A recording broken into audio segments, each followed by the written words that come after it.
Finance Minister. Let me move on to the next question.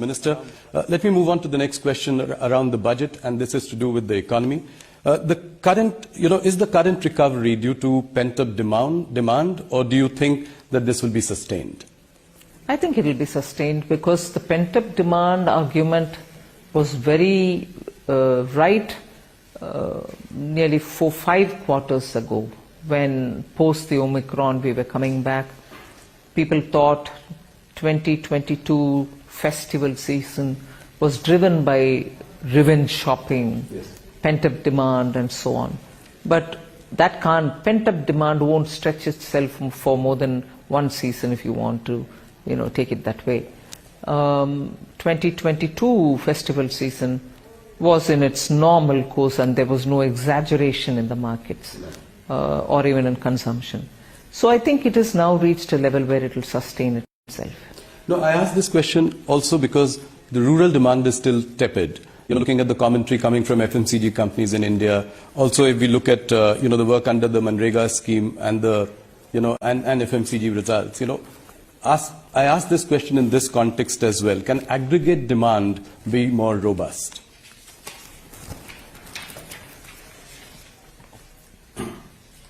I'm sure you observe the Indian economy as well, in all its great detail.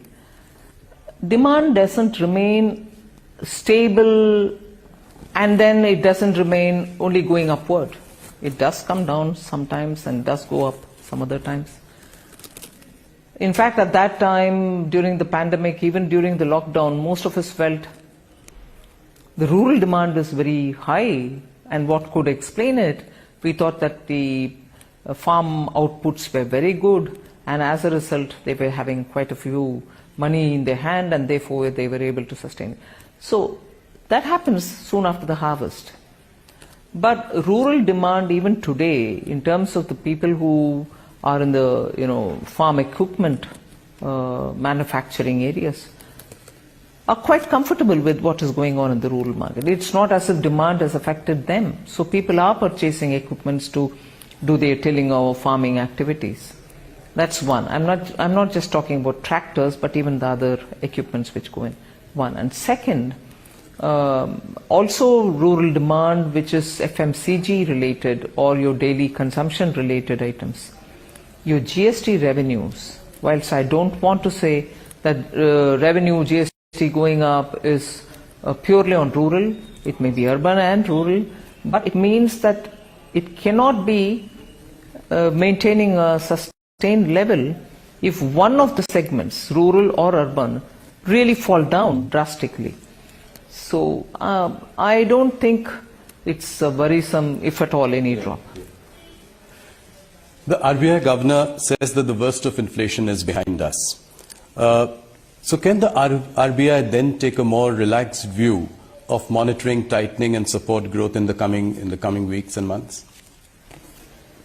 Well, I realize that if I do comment, it will look as if I'm guiding the RBI or anything like that. No, broadly speaking. But I suppose, yes, the way in which inflation has come down, both by RBI's action and by the government's action, and the government's action has been steady and at it for some time. So I expect, since the fall in the inflation, it doesn't seem to be just a momentary or a 1-month affair. It should sustain itself in the process of coming down. And therefore they should, and you're right, therefore there shouldn't be that much pressure on the central bank to keep the pace of increasing the rates. But the MPC will take a call. Of course.